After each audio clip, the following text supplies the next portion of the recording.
This is a Headgum podcast.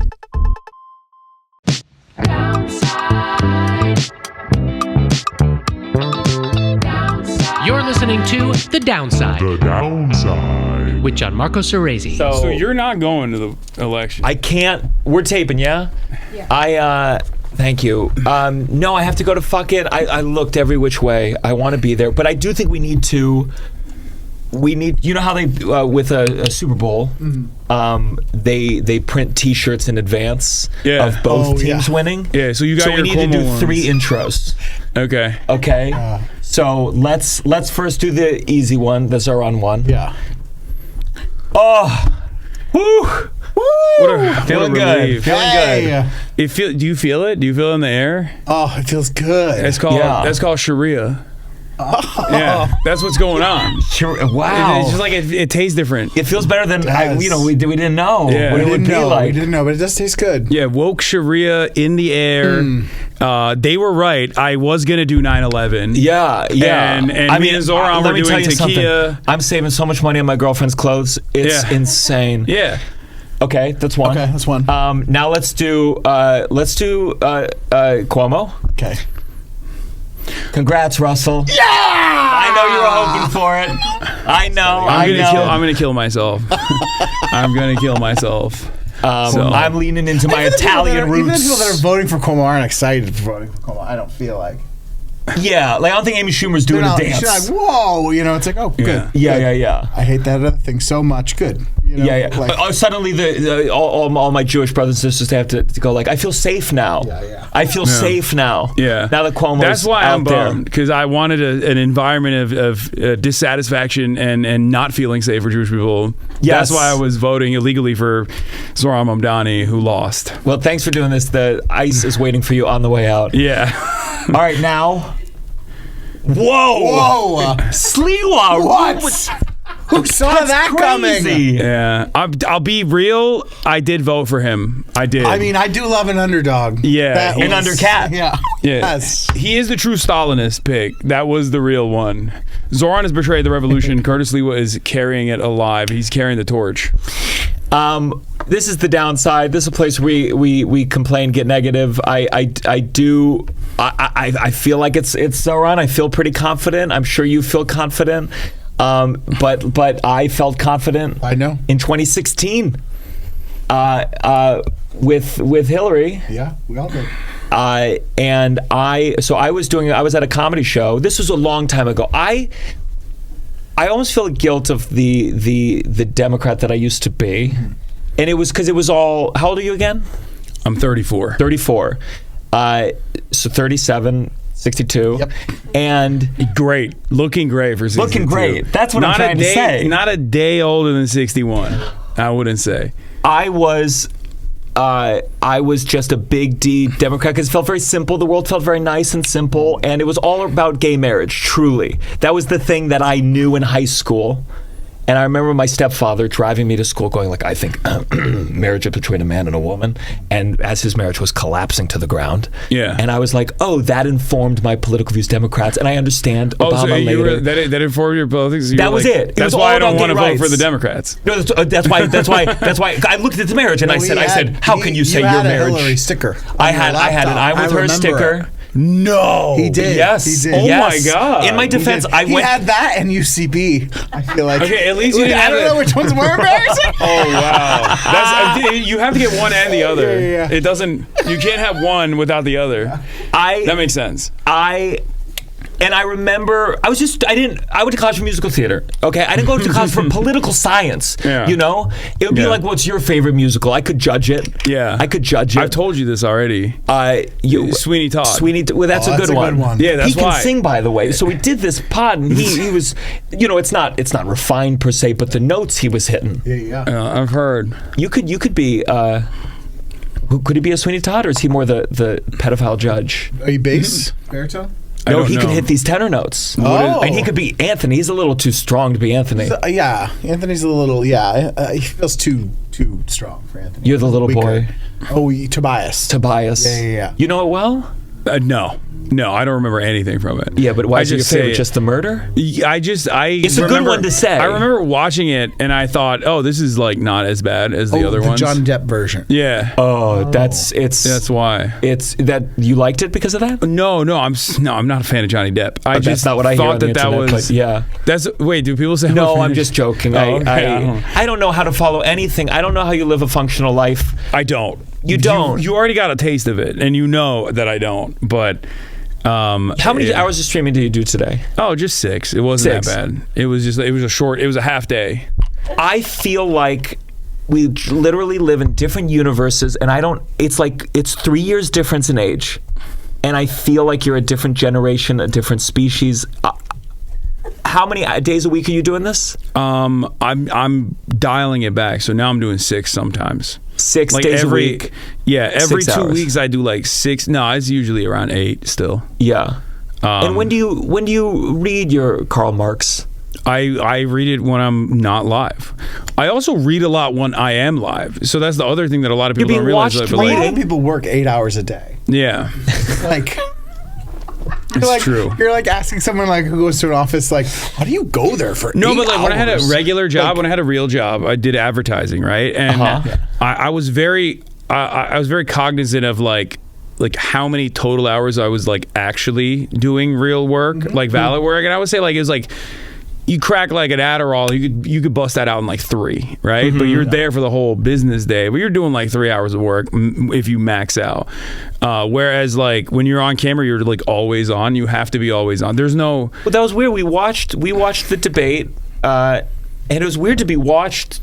Knowing you're being watched, watching something for 2 hours. Yeah. Whenever they were talking about something I didn't understand, I felt like people were like, he doesn't know what they're talking about right now. He doesn't know the difference between NIMBY and YIMBY. He's looking it up under. No, I do. Okay. Sort of. But we were nervous that I was just nervous. Well, you fooled me because I thought you definitely knew the differences. I know. I'm following things here and there. Yeah. But yeah, my political education came later in life. Yeah. When do you feel okay? So you born in New Brunswick, but you're a baby. When did you go to Istanbul? Right after. So you don't have any memories of New Jersey? No, I pop out immediately. I'm in Turkey. I'm growing up in Istanbul. And then we moved to Ankara midway through. So like I think it was after like 3rd grade. Yeah, 3rd grade and onward, I lived in Ankara. And where's that? And that is the capital. It's in the middle of the country. Okay. And Yeah. who's president at this point? Recep Tayyip Erdogan. Okay. And he has been the president. He's been the president. How many years now? Like 20 plus, almost 30 years. Crazy. Yeah. What was... Sure. Yeah. Sure. Our guy's not going 30 years. Well, there's literally at some point. You never know. At some point. I don't know. You never know. Don't count him out. Evil never dies. Look at Dick Cheney. Yeah. He's still pumping, and he had like 8 artificial different hearts or some shit, and he's still going.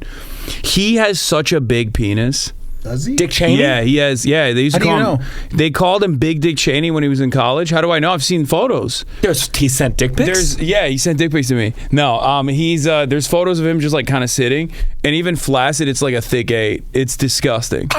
It makes me so mad because he's like he doesn't deserve that. You know what I mean? Yeah. You think you'd be a better person. Yeah, it's You'd like go, him God and- gave me so much. It's like him and Bill Maher are like two awful. Don't tell me Bill Maher has a big cock. That's what people say. Who is saying it? Bill Maher used to go to like fuck parties at Sanctum, so a lot of people know and have probably seen his penis. Like more than the average person. Maybe that's why he's so arrogant.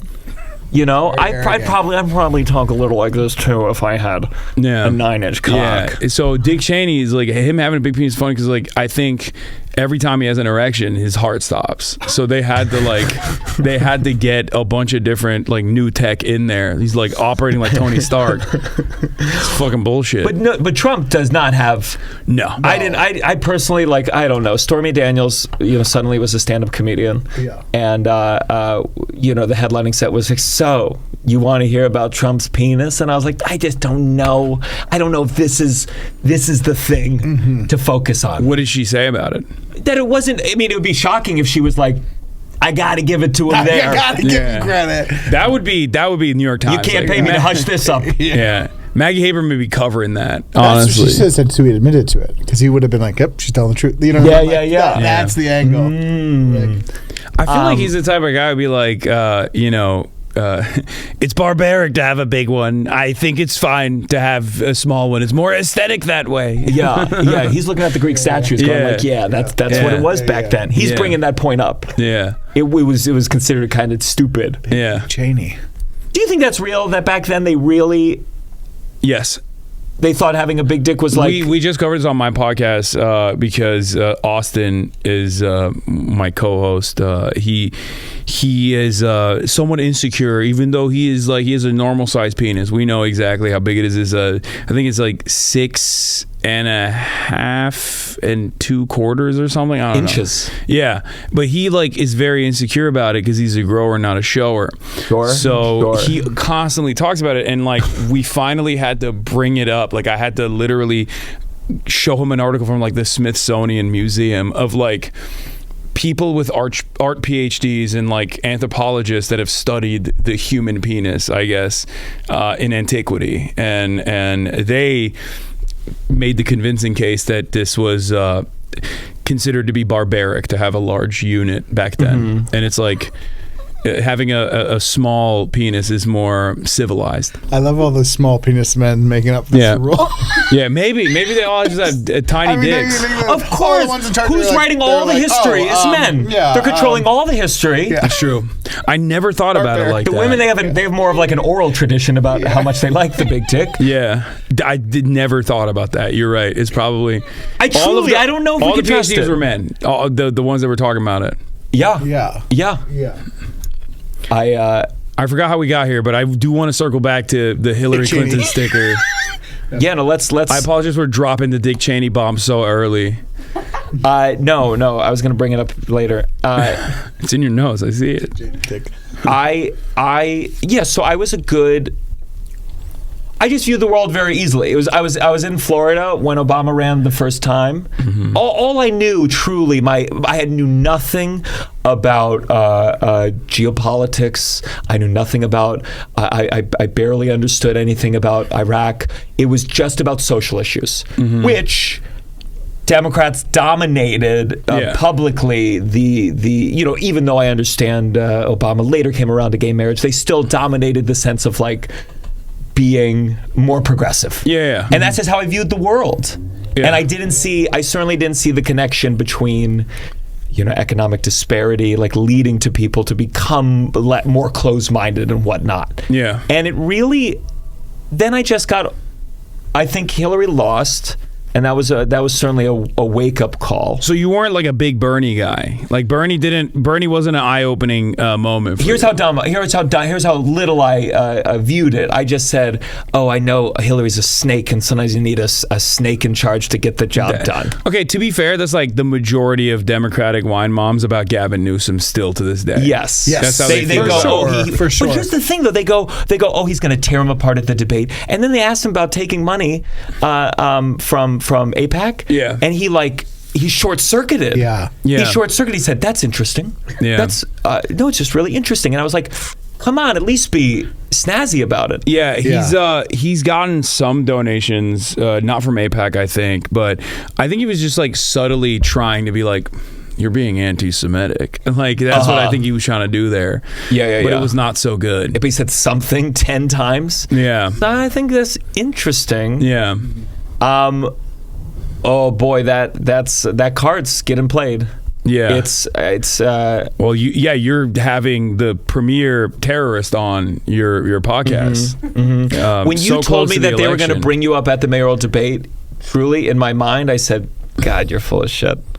In a sense of there's no way they'll bring you up in the New York debate. Sure enough, Cuomo did twice. Yeah. The second time, he clearly didn't know what to say. Yeah.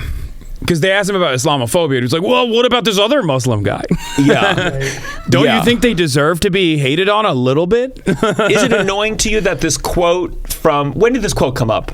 2019. 2019. I was addressing Dan Crenshaw saying the classic trope, they hate us because they ain't us, when referencing like how 9/11 happened. And I was like, dude, this kind of mentality is exactly why we deserve it. Like, we're so fucking stupid. Like, and I had some other choice words about Dan Crenshaw as well. But I remember when Pete Davidson apologized to Dan Crenshaw on SNL and then brought him on, and I was like, God, I hate this. Yeah, no. Well, Pete Davidson also literally did go to the 9/11 country and perform at the festival. So yeah, and he was at least he said he had a tattoo of Hillary Clinton. He had a tattoo. He had a hill dog tattoo. I think he got them all removed. Yeah, he did. Yeah, he did have a tattoo. You think he did that one first, or you think he saved it for the last? Let me say goodbye to this one real quick. I low key think he wanted to get that one removed, but if it was just that, he was worried about how it would look, so he did this whole scheme where he got everything removed. Oh my God. But it was actually just for that one. That's so funny. That's so funny. Yeah, that's how in my head canon, that's what I think he did. Can you understand the threat, the visual threat of Trump was so easy to grasp. Yeah. That it felt like, well, we gotta stop this guy no matter what. And speaking of anti-Semitism, I remember my Jewish uncle, he was like, we were talking about Bernie, he was like, a Jew will never be president. And he's Jewish, to be fair. But he was basically like, his view was just like, what are you, crazy? A Jewish president. And so that was the thinking. It was Claudia like, Sheinbaum. she's... What? My queen, Claudia Sheinbaum in Mexico. Oh, yes? Yeah, she's Jewish. I did not know that. You didn't know that? No, I just mastered American politics. I mastered it, actually. You mastered it. Yep. Yeah. Claudia Sheinbaum is AMLO's successor in the Morena Party in Mexico, and she is Jewish in a country that's like 98% Catholic. How do you decide what to follow? There's so much of the world. There's so much to cover. There's so much. There's mayoral politics in New York City. There's what's the global, and then you go to other countries. Like, how do you decide where to focus your research and intake? My starting position always is like America meddling in other countries' affairs. So like, if there's a country that isn't like directly or at least like to a serious degree being intervened by the United States of America, I usually am just like putting that on the back burner. So it's a blind side of mine, a blind spot of mine for sure. But that's my starting position when it comes to international affairs. And then as far as like domestic issues goes, I just find candidates or have friends within this network and fans as well that are either working on candidacies, and they just kind of try to get it in front of me to the best of their ability, and I just move on from that. How do you feel? I'm trying to figure out like how to phrase that. The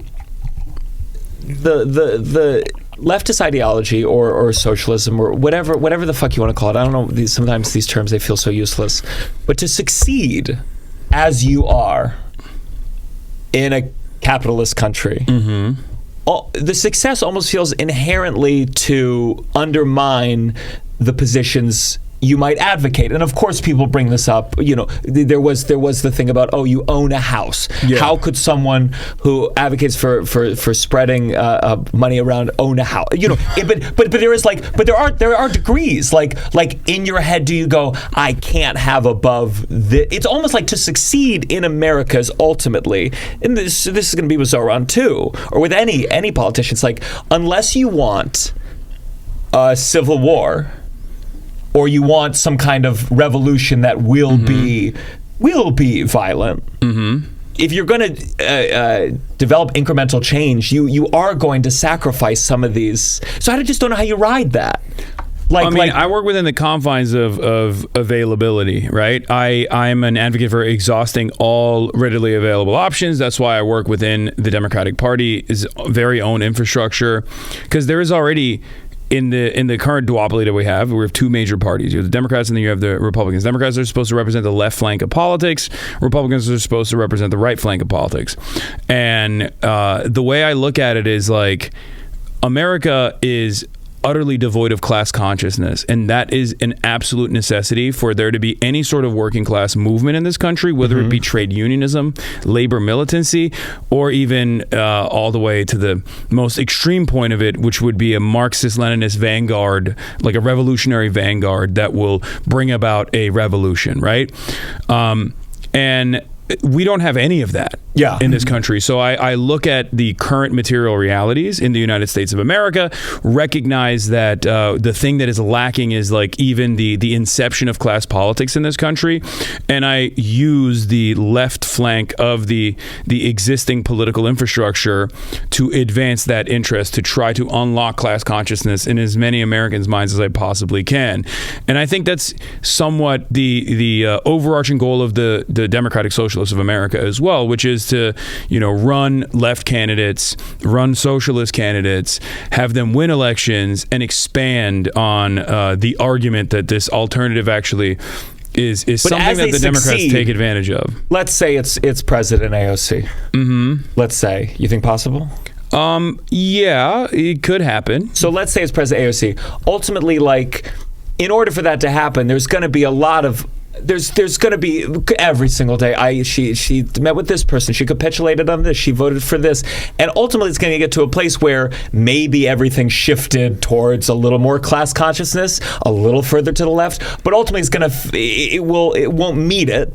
And do you feel like there will come that point where you go, now this person is no longer a friend of movements? They've gone to the top. I mean, this happened with Obama. He ran as a much more progressive, much more, I would say, radical candidate than he became as he was president, and that is inevitable. It's entirely dependent on. It's just what we have, right? But it's inevitable. But do you? If it's inevitable, do you judge him for it? Are there moments where you said you could have here? What do you think he thinks of himself? I think he really likes the Netflix deals he got. Yeah. Like, that's what I think. He's like, I'm friends with Jay-Z and Beyonce. Jennifer Aniston. Yeah. This is pretty cool. Jennifer I didn't know you did more presidents than Trump. That one's not very good. I thought it was thank you. Quite good. Yeah, because you're racist. Remember that doctor's appointment that you've been meaning to make? I do. I have a lot of things that I need to get worked out. I got to check out my voice. I need to get it scoped. I'm very stressed about it. I have to, I got a bump here. I got a gum thing here, and it's stressful. But if you use ZocDoc, they make it easy to find the doctor that is right for your current scenario, insurance, location, and it's all online. You'll probably be able to book an appointment before the end of this ad. ZocDoc is a free app and website where you can search and compare high-quality in-network doctors and click to instantly book that appointment right then and there. With ZocDoc, you can book in-network appointments with more than 100,000 doctors across every specialty, from mental health to dental health, primary care to urgent care, and more. Though I know my Debbie Downsiders, it's going to be mental health. Debbie Downsiders, stop putting off those doctor appointments. Go to ZocDoc.com/downside to find and instantly book a top-rated doctor today.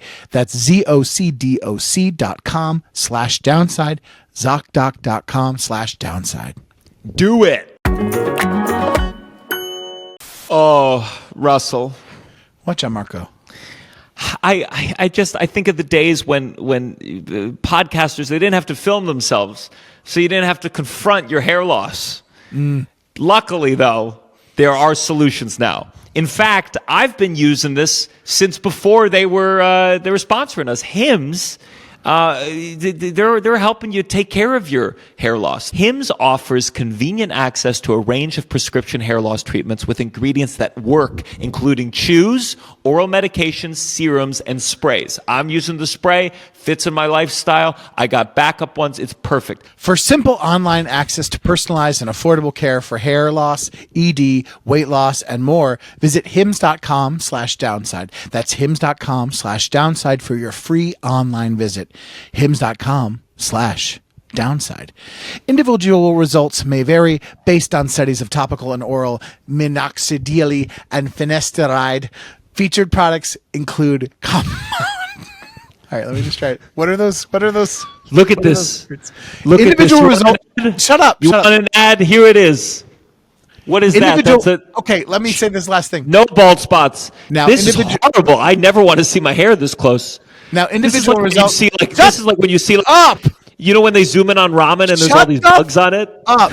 Individual results may vary based on studies of topical and oral minoxidil and finasteride. Featured products include They're not Italian words. Keep this whole thing in the ad. I don't care if it's long. Based on studies of topical and oral minoxidil and finasteride, featured products include compounded drug products, which the FDA does not approve or verify for safety, effectiveness, or quality. Prescription required. See website for full details, restrictions, and important safety information. Can you tell me where you're getting the illy at the end of minoxidil?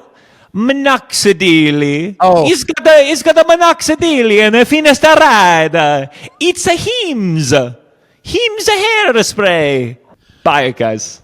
Debbie Downsiders, I know you want me and Russell to go back on tour. I'll tell you what's stopping us. Your BO.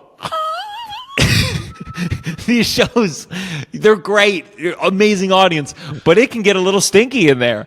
And that's why I'm thrilled that we are brought to you by Mando. Mando deodorant plus sweat control. This isn't just another cover-up. Mando is one stick, two jobs. Powerful odor and sweat control. It actually stops odor before it even starts. No more masking, just freshness. Mando Starter Pack is perfect for new customers. It comes with a solid stick deodorant, cream tube deodorant, 2 free products of your choice like mini body wash and deodorant wipes, and free shipping. As a special offer for Downside listeners, new customers get 20% off site-wide with our exclusive code. Use code DOWNSIDE at shopmando.com for 20% off site-wide and free shipping.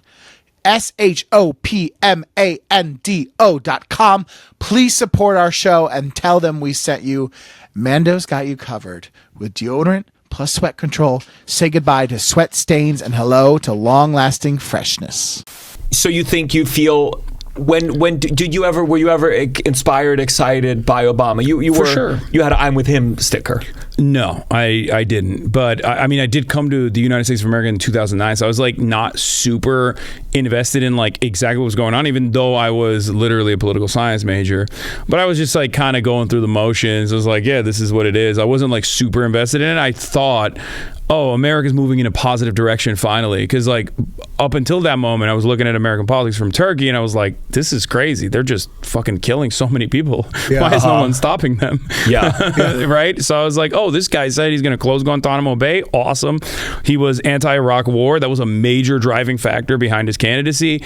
And he successfully destroyed Hillary Clinton over that as well. Mm-hmm. In spite of the OG Zoran Mamdani smears that Barack Obama received from the Clinton campaign. Yeah. Calling him a fake American. They sent that picture around, right?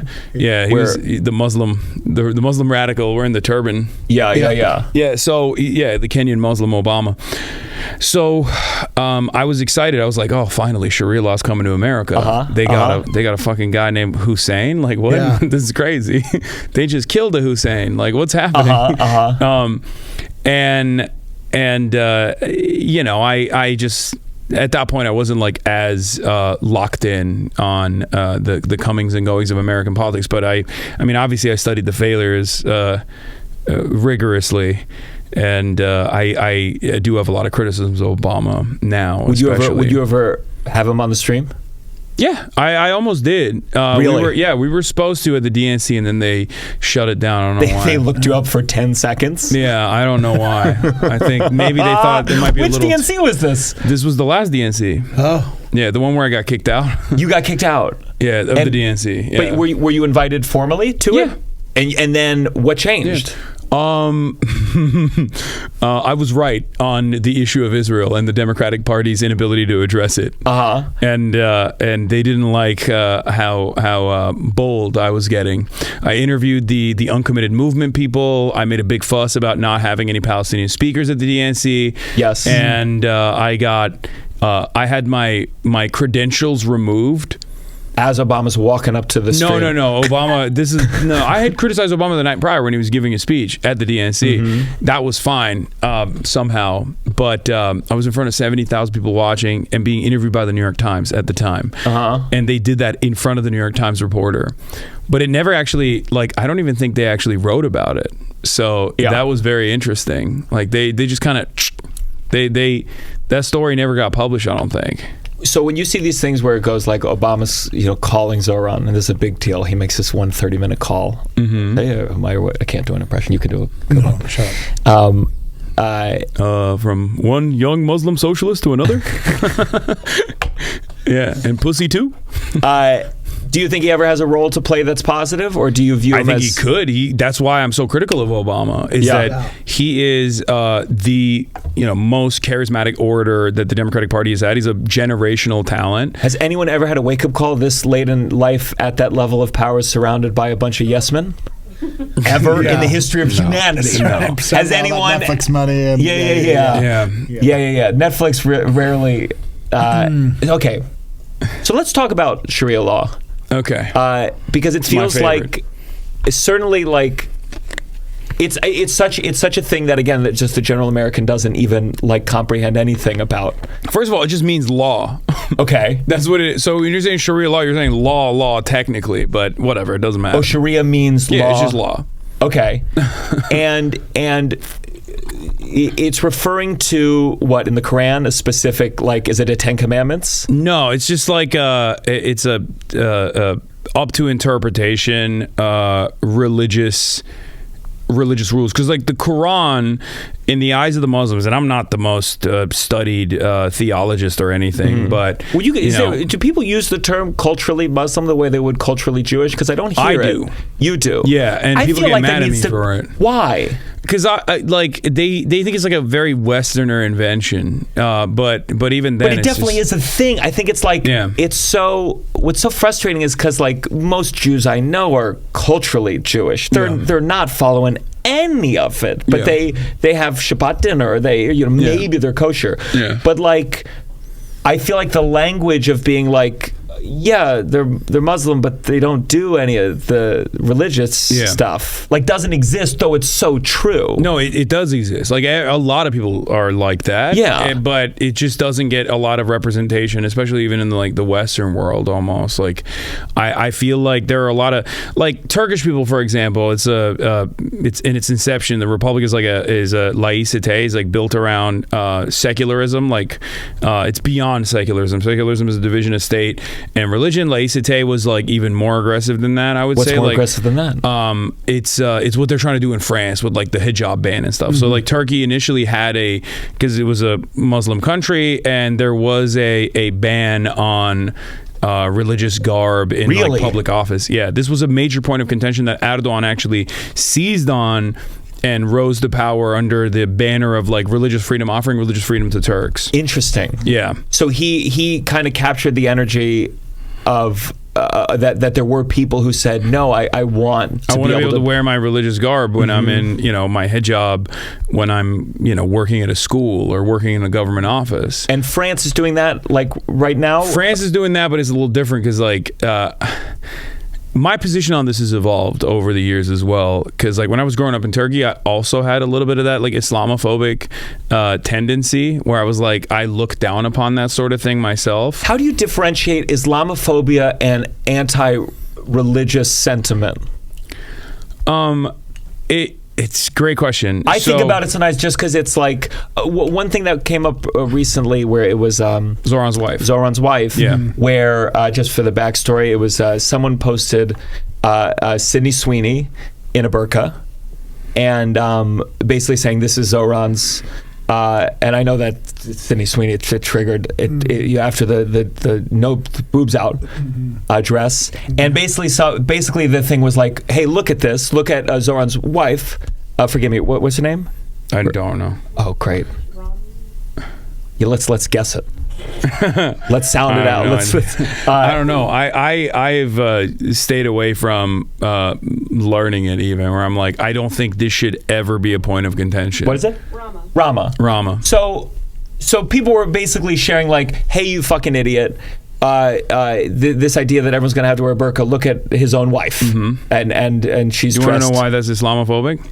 No, I can understand why it's Islamophobic, but at the same time, it is an accurate retort to the accusation. I'll tell you why it's Islamophobic. Please. Omar Fateh's wife, I believe, wears a hijab. Ilhan Omar wears a hijab. Ilhan Omar wears a hijab. Does she want to do Sharia law? No. If course. Zoran's wife had a hijab, that wouldn't mean that she would For sure. But if someone says this person in specific is going to enact a specific, I'm talking like dumb American internet ABC.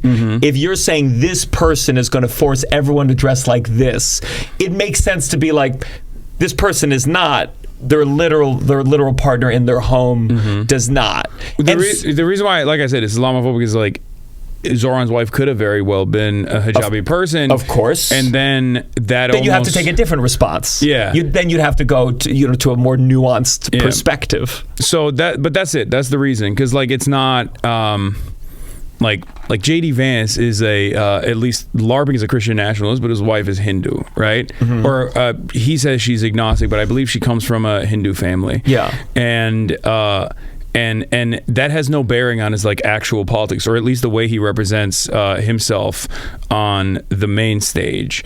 And that's kind of in a similar way. It's like you have to look at the candidate and not their background and their Muslim background, but instead you have to look at them in the exact same way that you would look at it like a white man. In that position. I think it's just like, how do you it's interesting. Like I obviously make a lot of jokes about Judaism, I make jokes about Christianity, and then I sometimes make jokes about all three religions together. And in a way, it's like because I live in an Islamophobic country, and also I didn't grow up with a lot of Muslim people, so I don't have like necessarily like a nuanced interaction to have a perspective on. But at the same time, I go like I don't love religious wear in general. I look at, again, where it feels safe, Hasidic people on the street, or I look at these teenagers and I go like, this shaving your head, putting on a wig as a custom, that does feel oppressive to me. It does knock against my sensibilities. And like, how do you like, it's basically like, how do you not say you want to live in an inclusive world where people have the freedom to do what they do, while at the same time express your own opinions about, like, I do think certain ideologies or levels of thought or dress codes are oppressive. And that's the part where I think sometimes progressives will say like, hey, don't express that you think, don't express something that you feel, and then the resentment of not being able to I think what happened with some men and women and people is they felt like they were being told the things that you think and feel are wrong inherently, and then it festered and it became worse. Does that make sense? No, it's reactionary in the sense that like you feel restricted or restrained in some capacity, you don't understand it, and it actually limits your understanding when you are met with that kind of response, where you're like, instead of diving in further and trying to understand like where people are coming from and why they're saying these sorts of things, you go, oh, I can't say this. Well, fuck you. I'm going to say it extra hard. But I look at Hasidic male Jews with the big fucking coats in Arizona, and my response is, I think it's drippy. I like it. Yeah, in Arizona, because they're sweating. It's so hot. I'm sure you know this, but it's because it's a newer version. Isn't that the craziest thing? People always are mind blown when I explain to them like, no, like Hasidic Judaism, like, is a newer invention, a newer branch of Judaism, as opposed to like the 3,000 years of Judaism, right? Like where they invented it in like not that long ago in fucking Ukraine or some shit. That's why they have to wear all the garb. Yeah. Well, my girlfriend, she grew up Chabad. Yeah. Which is a sect of Hasidism. Yeah. Thank you, baby. Very good. Verifying. I'm always like, when I first found that out, I was like, that's crazy, because it LARPs like it's the OG version. Yeah. And you would think that it's the OG version. Ancient, no. yeah. In the grand scheme of like the entire history of Judaism, those are the new guys. By the way, can I just say, because I did all these podcasts that we're recording, they're coming a little out of order. I did a furry convention last night, and So people, I've been surprised by a number of people who kind of react. How many Hasidic Jews are furries? But they might as well be, because they're both in really sweaty, expensive suits. And people look at furries, and this is where I go. Like, people look at furries, and some people have reacted truly in a way where they're like they're a little weird, and I go, so are any religious group. And then you go, well, they're into weird sex stuff, and I'm like, then we cut a little of the penis off. Like, we just have normalized it, and I can't stand it, and I don't know. You really changed your life. You going to this convention. I mean, truly. You're real. No, but you. I would assume you are more tolerant of the furries now that you've met them, right? Or no, maybe you have the opposite approach. For sure, but I mean, you're always curious. If the women had to be in the fursuits the whole time, I'd go, oh, that's something. That's something. I think it's a matter of comfort. Like, for some people, they just find comfort in that. And I think it is still social conditioning, because I feel like if you were given the option from the start to choose on your own, I don't know what the likelihood is that you would choose the hijab. People have to. If you're going to influence people to change, the goal is you make something seem appealing and people want to change. I think the fascist instinct is change it now. And that actually has a negative response. Yes, I mean, hence with Turkey. I mean, was it an overreach of? I mean, clearly of that president, he enacted. So it just was like there was always resentment that I didn't even realize, is what I'm saying, and I had also Islamophobic feelings of just being like, oh, these people are just like, why are they doing that, right? And I feel like I've become much more tolerant of it as I've grown up, especially after living in the West, where I see that as a like the restraining of wearing whatever religious garb you want to wear, oftentimes specifically directed towards Muslims. I see that as a tool of oppression, that people that want to wear the hijab can't do that. And even if it's like strange to me personally, I have learned to understand where they're coming from or what it means for people individually. Like they find a sense of protection in it. They find a sense of comfort in it. And my attitude always is, let people believe shit that they want to believe, as long as it's not harming anybody. Sure. Because like everybody believes dumb things that I don't agree with, right? I mean, the overwhelming majority of Americans love capitalism, and they have no capital whatsoever. They're sitting around, no bitches, no money, no capital, no deed to the fucking factory, and they're defending it. And you seem completely fine with that. And but like no, exactly. Yeah. I am understanding of it, right? Like I'm understanding of like where people are coming from, and the same goes for whatever kind of religious practice that people want to abide by, as long as it gives them a sense of comfort. At least with capitalism, there's a direct material harm, whereas I don't see that with like people who want to wear a furry costume or wear a religious that's how I garb. feel. Sure, but I think like when I look at Christianity, like now this shell of a thing, I don't even know what it means to most people. I go, it allowed there to be a network of like, we all kind of agree with the world that we want, and then in the moment that they can grab power, it kind of locks in and goes like, now we're a movement and we can get the life things that we want. And and that it was threaded together by, I just don't like religion, man. No, I understand. I just don't. I know. Listen, Bill Maher I mean, sometimes I look at early Bill Maher and I go, uh-oh, that's where I'm the stage I'm at now. I'm at the religulous level. He was always like a little bit too anti-Islam, though. But that's the thing. That's the thing with those, with all those. I mean, with Richard Dawkins. Yeah. Who now says he's culturally Christian. Did you know that? I did see all that. Those guys, what does that mean? Inevitably, well, they it is usually another like I guess scientific approach to reinforcing like white supremacists, Western What, cultural Christianity? supremacists. Well, the ways in which they kind of loop back around to like, well, these Western nations are Judeo-Christian, you know? It's just a way to reinforce that, where they're like, well, you know, our real enemy is those fucking barbaric Muslims, right? Like, it's almost like a liberal version of like saying whatever, you know, right-wing ultra Christians say about Muslims in general. But isn't it per what I was saying, where it's like, what he's basically saying is like, yeah, I don't agree with, if you guys actually believe in Jesus, I think that's insane. But I do agree with you on the aesthetic I want the world to have, and the culture. Yeah, because what is superiority of Western nations? It's like imperial domination. It's colonialism. It's the unequal extraction of natural resources from the global South. Like, that's what keeps these Western nations the hegemonic superpower. And it's a cowardly, immaterial way of refusing to address all of that stuff and simply saying we're cool because we're like kind of Christian, like it's a little bit superior than everybody else's, but it's not. But that's not the case at all.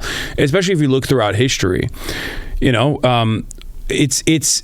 I guess like my commentary on this is I abhor fundamentalist values, because that's what I think is the problem. I abhor reactionary values. I abhor conservatism, and I abhor religious fundamentalism. I think what I always felt though is that, if you're not a fundamentalist, I'm like, then what are you doing?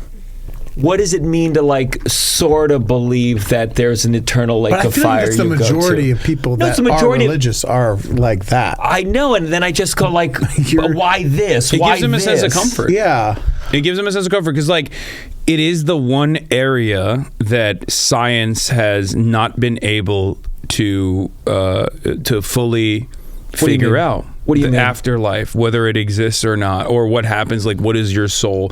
These are not just like religious concepts. Yeah, if religious people kept it to just that question, if they walked around and said, we don't know, that I'm fine with. We don't know, and I know. But I'm saying that like sorry, go ahead. Well, what I was trying to say is like religion, the way I see it is like it's almost like a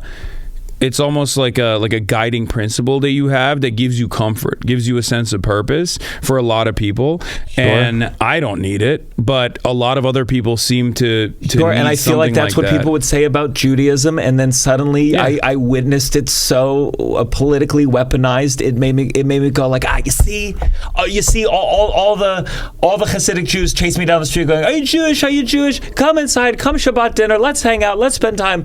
It's like yeah, there's no such thing as a free lunch. And it was just like really, really viscerally feeling that shift of like, it really felt growing up that being Jewish, it did feel like an almost idealistic version of religion, where it was just, to quote Tevye, tradition. It just was like kind of like community, and then like to see just again the net pull under a very, very specific thing. Yeah. It made me go, is this not all religion at the end of the day, just ready to tighten in the face of threatening the culture that you think, the limits to your cultural flexibility? The way I see religion is like any other ideology. The only difference, of course, is that it's dogmatic. So it's like some of the elements are unquestionable, right? But it's a weapon. You can wield it for good or for evil. And the greatest example I always use when I'm talking to my audience about this, because they're all r/atheist style, annoying, edgy atheists that are constantly talking about how like oppressive it is that like there's never been a president that has openly said that they're atheist, right? Like that type of argumentation. And you want to say they're all. Yeah, like I don't think any of them would like actually give a shit about God ever. Yeah. But the example I always use is Christianity was utilized on both sides of the slavery debate, both in the abolition aspect with liberation theology, but also certainly in the justification of chattel slavery, the notion that like Christianity or the Bible was utilized to justify the enslavement of an entire people. So in that regard, it's just like it's what you make of it. There's good lessons in there, and there's bad interpretations. Well, that's why Richard Dawkins' turn is so hideous, because he basically was like, he was like, it's done more harm than good. And he's like, and actually the part that I liked about it is the harm. Yeah. Exactly.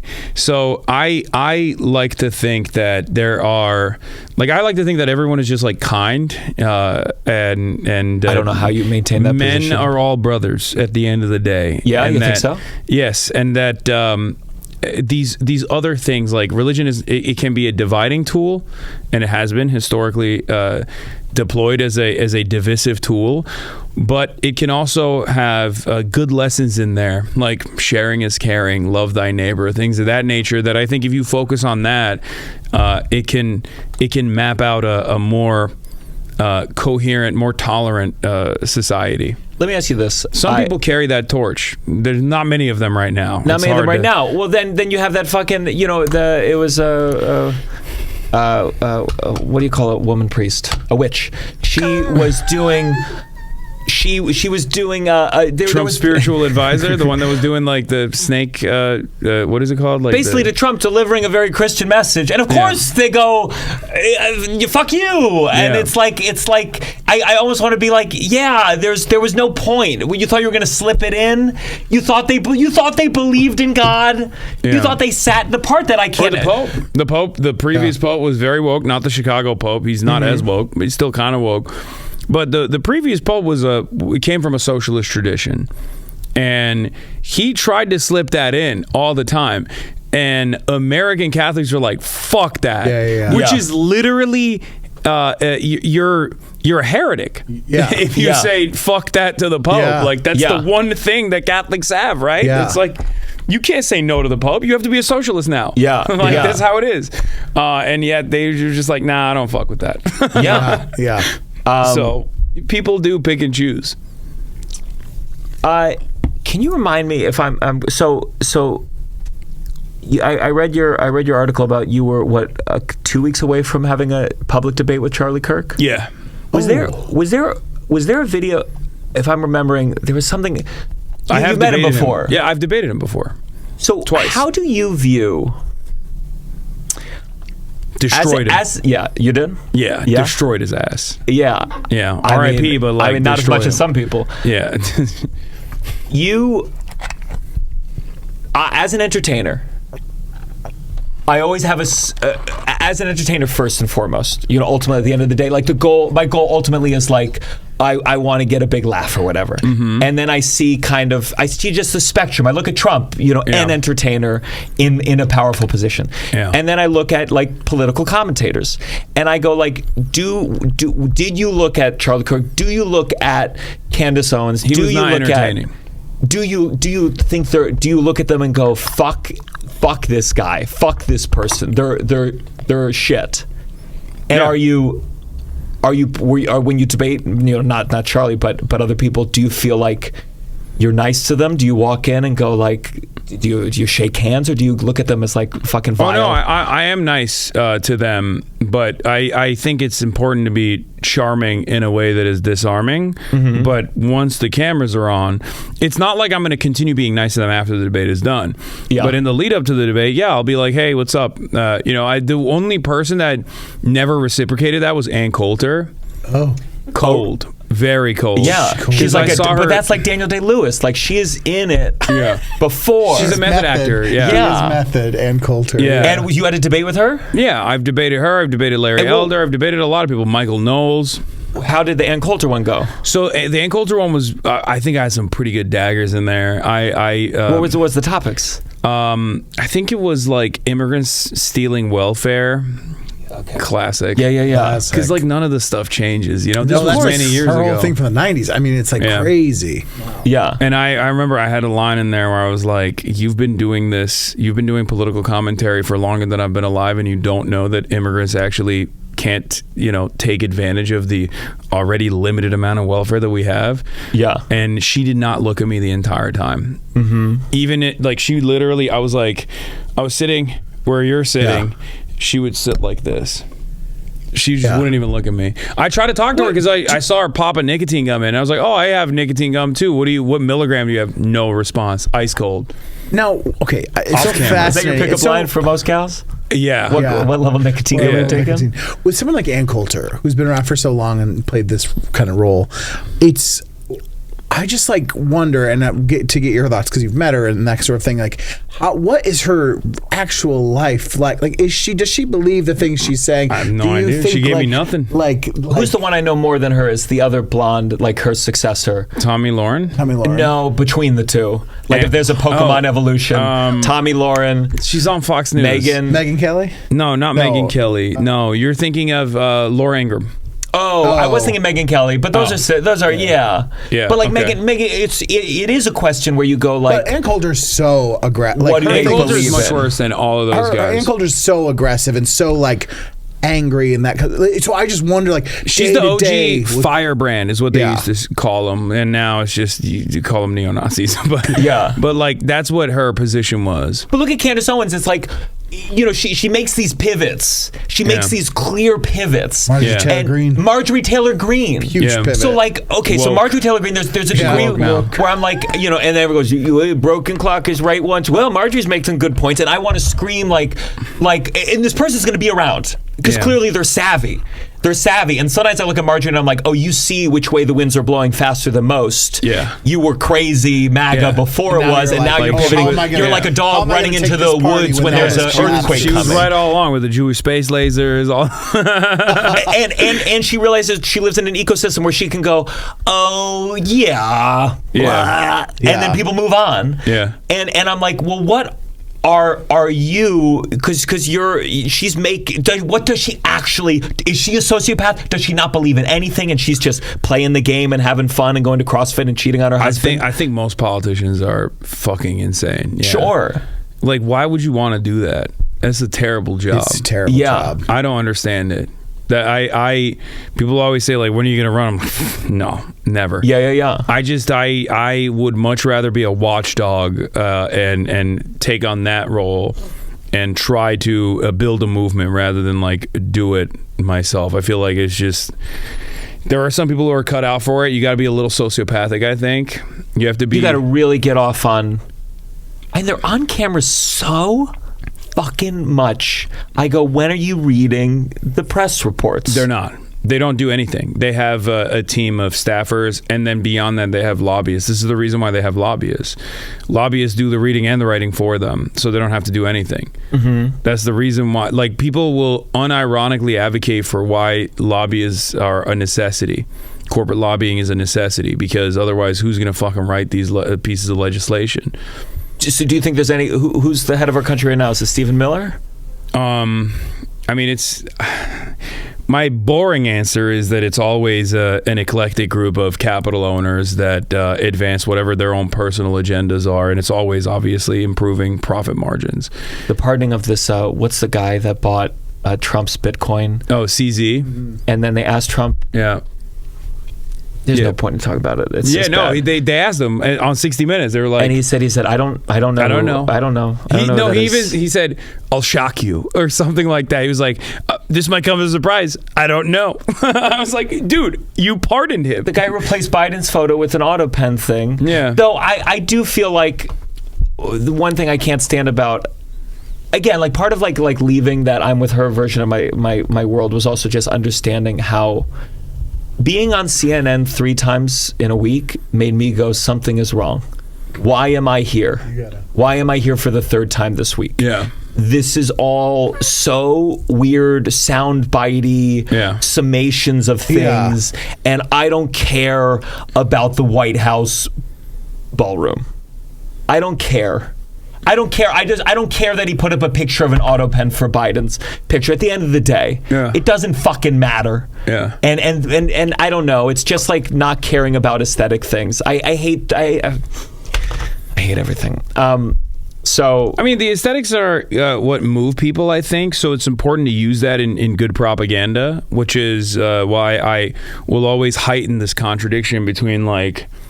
And even bring up like how much this level of inequality that we're experiencing is like similar, if not worse, than the Roaring 20s, because they're doing a Gatsby party at the fucking Mar-a-Lago while they are a day before they cut SNAP benefits for 42 million Americans, 60 million children. Yeah. Like, you can use aesthetics in that regard, especially to show people like they don't give a fuck about you. They don't, even if you're like a rural MAGA voter, they especially don't give a fuck about you. They're dabbing on you directly when they do stuff like that. So I think it's important because like people are visual learners, you know. It's good to heighten that. But like if you're just gonna talk about the ballroom, it's like who cares? Like most Americans don't give a shit that he's building a ballroom. Of course. So when you have these debates with hand culture, when you have this debate with when was the debate with Charlie Kirk? Both of the debates I had were like way back in the day. I think it was like 2017 was the last time I debated. You ever lose one bad or go like, wow, I did not represent?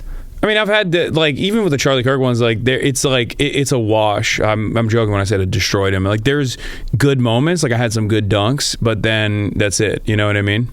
And was there any point to it? Do you think? No. Okay. No. So like there's this mix where I see like we had Matt on. What's Matt's last name? Because it's always I only see the Wachanski? Lube Chansky? Oh yeah. I know. I know. And we were talking about Jubilee, and you know, Matt thinks Jubilee is trash, and ultimately like it does the thing where it positions like, you know, the scientific consensus versus one person who's wacky and it gives them equal opportunity. And at the same time, I go, well, then should we have any debate? Is any debate matter? Does any of this matter? Is it all entertainment? Does anyone watch any of those debates you did? And are they moved at all? Yes. What moves people? So I'll tell you, my opinion on debates are that they are pseudo-intellectual sparring. It's WWE for nerds, right? Mm-hmm. However, there is a utility for it. There's a couple different utilities for it. Number one, you get to showcase your side, your ideological side's talking points against the opposition's talking points. Mm-hmm. So it's good for messaging discipline for people who are taking that in and going, ooh, that's a good line. I might use that someday. That's number one. Number two, my principle is 40% of one side is going to have firm commitments to this ideology, and they're not going to swing in any debate. 40% on the other side is just the same. They're not going to all of a sudden magically turn into a left-winger, even though they were right-wing. However, there is a 10% on both sides, a 20% in the middle that are in the margins. Mm-hmm. And your job is to basically dominate your interlocutor so aggressively and make a show out of it in the process of debating that the 10% of your opposition side actually moves to your side and goes, you know what? He did make a mockery, a fool out of my champion. So I think that's what you're going for when you're doing debates, which is why I, often won't do it unless the person has like a sizable platform. Because their 10% could be much larger than mine, right? That's the way I think about it. Anyone you'd be scared to debate? No. No. I think because ultimately, like I said, it's about confidence. It's a show. It's not. The example I used to always use is like Ben Shapiro could talk to a meek, shy, perhaps autistic climate scientist. And Ben Shapiro could humiliate this climate scientist in the process of debate. But that doesn't mean Ben Shapiro is right. Of course. So that's what but like he could come across as right. So that's the reason why I have at least like enough confidence in my own skill of making a good show out of it that I don't really mind debating people, especially because like there are certain issues where it's just so overwhelmingly, the other side is so overwhelmingly in the wrong, especially when it comes to right-wing politics in general, that there's never been a person that I was like, oh, I don't want to debate that guy, unless it's like someone with such profoundly violent and dangerous ideas and they don't actually have a significant enough platform that having this conversation will end up platforming them. Mm-hmm. And that's more so that's an assessment I make on the spot, I guess. Like that's an assessment I make on I'll know it when I see it, if it's like a platformable person versus I think it's just that thing where I'm not as articulate. So like I'd be anxious if this is why those Piers Morgan things, those things they fill me with anxiety because I get angry too quick and inarticulate fast. And like a Ben Shapiro, I fear would steamroll me in a way that it would make my ideology, it'd be like going to a wrestling match with the rainbow flag and then getting just destroyed. You know what the secret sauce is? That these guys are always shocked by? Rudeness. You could just cut away at it because they're not used to it. Yeah. Especially if they're mostly like used to doing these like televised environments. If you're like, no, you're wrong. Shut up. It will literally go. They're shocked by it. Yeah. Where if you have a moment like that and then you can slam your talking points right after, that's a banger. Yeah. Piers Morgan psychopath? He is a major opportunist. I did some of the early Piers Morgan stuff after October 7, and I'm really glad I did because those opinions were not exactly heard by a broader audience, and and he was one of the few places that would offer you a platform. Yeah. There was nowhere else where you could just be like, this is ridiculous, and October 7 happened because of like 75 years of apartheid. That was not a thing that you could say on CNN. Yeah. So at the time, I used that as an opportunity, and I saw it as a moment to just like say as many facts about the situation as I could with the limited time frame that I had. But then I stopped doing it after a while because it was like it seemed too silly. Then do you think the opportunity that, let's say he just is an opportunist and loves the drama? Yeah. Do you ultimately go, hey, maybe it is good to have that kind of a public space because it allows an opinion that might not be societally, I'm not like a super anti-debate guy. I just think that it shouldn't be your entire political output because it fosters an audience that doesn't necessarily care about like a movement, doesn't have a clear-cut vision for a better future, and simply is an audience that's looking for blood sport. Like, I want to best this person. It's a way for people, I think, to feel smart. Yeah. Oh, my intellectual champion destroys everybody else in the marketplace, and that's all they end up caring about, the spirit of debate and the sport of it all, rather than what the values being presented are. I think it could bring comfort to like views. Like I remember when I was watching more religious debates, and I so badly wanted to believe in God, like during my existential crisis of college, and like I would watch the debates because I wanted someone that felt really smart to reassure me that it wasn't irrational to believe in God. And I would argue that a lot of the debates I kept listening, I said, God damn it, that other guy's making such good fucking points. Yeah, no, that's how it works. That's why I said you were in the 10%. You moved slowly but surely to the marginal position and then eventually found yourself on the other side. So there is utility. Yeah. There is utility and value to debating. Yeah, and there are many people like you. I was going to ask, because you mentioned platforming, and I don't know if you saw Jon Stewart was talking, had a quote. I did see it. And I feel like there's this thing where I feel like Bill Maher did it too, and there's this thing where I feel like it's totally different things that they're talking about. But I just want to get your thoughts on it, because there's this thing where they're saying, can I say what the Jon Stewart thing was? He was basically saying it was about the idea of like not being able to talk to people who are ideologically different than you, and basically saying I have an uncle who's super right wing and we still go to dinner, and it was kind of a metaphor for also speaking to political opponents on a public stage. Yeah, I just feel like it's, again, with the Bill Maher thing, it's like it's a different thing, because I don't feel like there's with your uncle at a thing where there's not an audience. Well, you said with Bill Maher, you said you were millionaires having dinner. It wasn't like ideological difference. With your uncle, there's a genuine thing of like, well, this isn't for anyone. I'm interacting with people. We're not going to talk about this. Yeah, he doesn't command legions of sycophantic psychos either. Yeah, and you're not monetizing it, so that both of you are trying to win in a way that like gives. So I feel like these older men keep.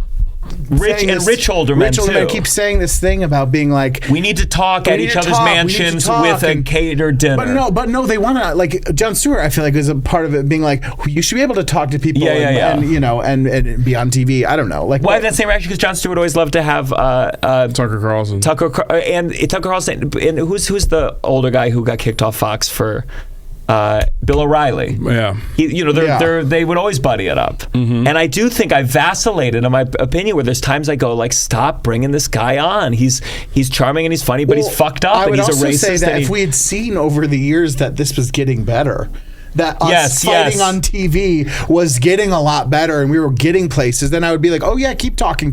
But there is the thing of like, I don't feel like there's a genuine thing from either party to do that on TV and to make it not be just a fight where someone wins, and like it just feels like a disingenuous thing to keep saying. I think there's a space for it. It just can't be the only thing that you do. Yeah. And that's what I think about in terms of debate. Like there is a utility for it because it's good when you do ritualistically humiliate your interlocutor and showcase that their worldview is ridiculous, and there's a sense of shame in some of the followers, and I think like there are people who just like move away from that position in the aftermath of things like that, or at least like when they see it enough times and they go, okay, maybe this guy is a charlatan, like intellectually bankrupt. So I do see utility in that.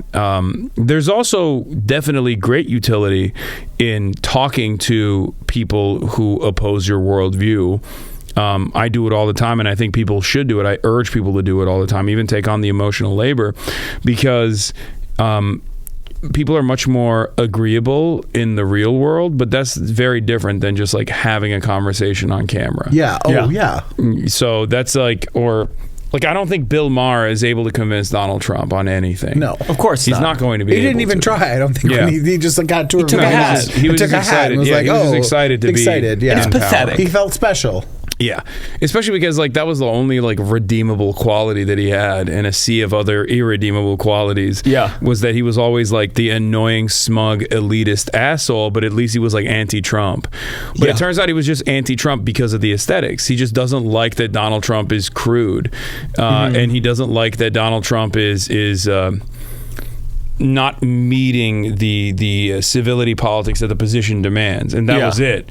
So it's very obvious if your worldview is that shallow that you're gonna eventually be like, you're eventually gonna kiss the ring. You're eventually gonna genuflect, which is what Bill Maher did. Sure. You know.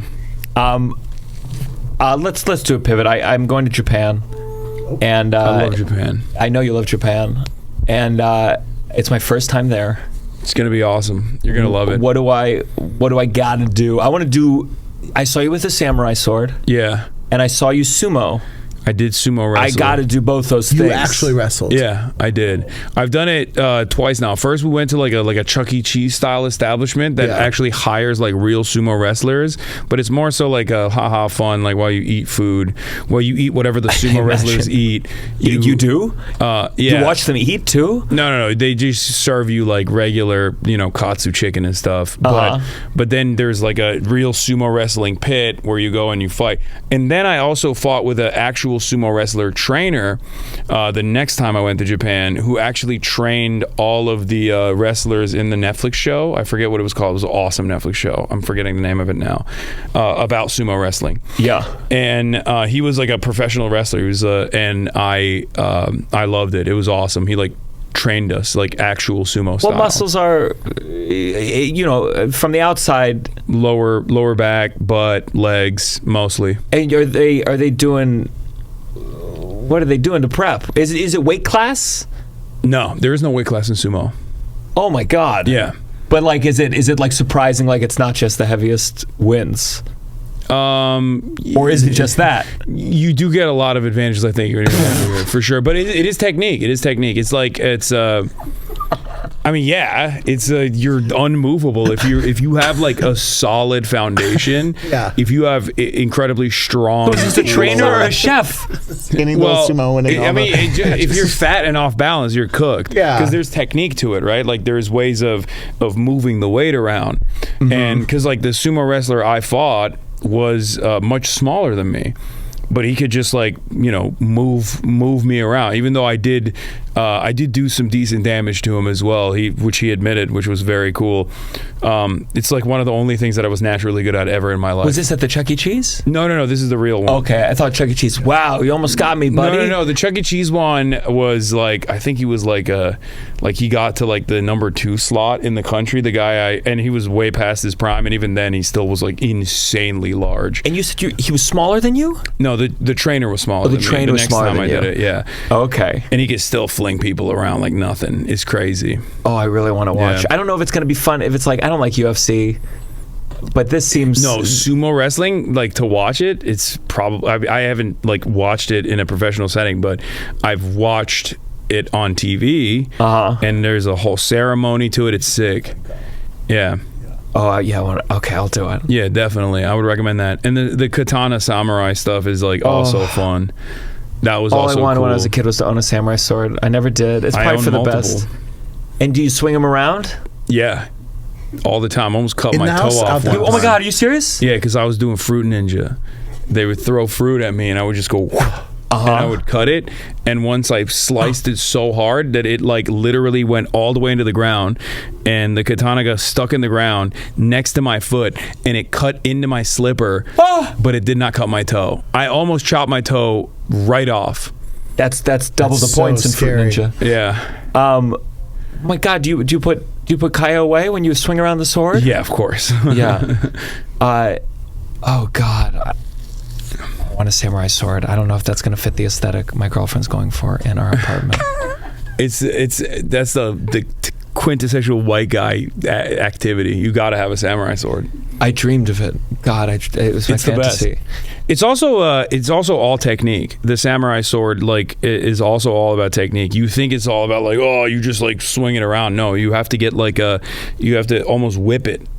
And and the perfect cut, the perfect slice is when there's like a noise that comes from it when you actually swing it I'm gonna get one correctly. for the podcast studio. That's where I put all the Where are we shit gonna that I swing can't that around put the in my podcast apartment. studio? I just put it as a decoration in the podcast studio. Big samurai sword right over your head. I can't wait to go to Japan. I was a manga anime Nerd. boy. Yeah. And I had no friends to reinforce it. It was very sad. I feel you. I'm the same way. Because you were I was growing getting up to it in Turkey? Yeah, I would. I would visit America sometimes when I was growing up in the summers, and I would just spend the entire summer in a Borders or a Barnes and Noble, reading all the manga I can. Oh, what manga are we talking about? What are we getting through? Dragon Ball Z, Naruto, Bleach. I read all of that. Those were like the Ranma 1/2? No, but Death Note was another one. Death Note that I really liked. A little scary for me. GTO? No. Oh, GTO was my favorite. Akira, of course. Yeah. Well, then it was Rurouni the anime Kenshin? as well. Yeah. I never actually got. Weirdly enough, I never got into Rurouni Kenshin, but the mangaka for Rurouni Kenshin is a major pedophile. Yeah. Why do you think I like it? Yeah. I mean, there's with anime and manga, they got a very different attitude. Even by the age of consent laws in Japan. Yeah. Wait, what does that mean? Japan's age of consent laws only recently, I think, got up to like 14. And what was it before that? I don't know. I think this is more regional. Oh. Yeah. Where are we going again, honey? Yeah.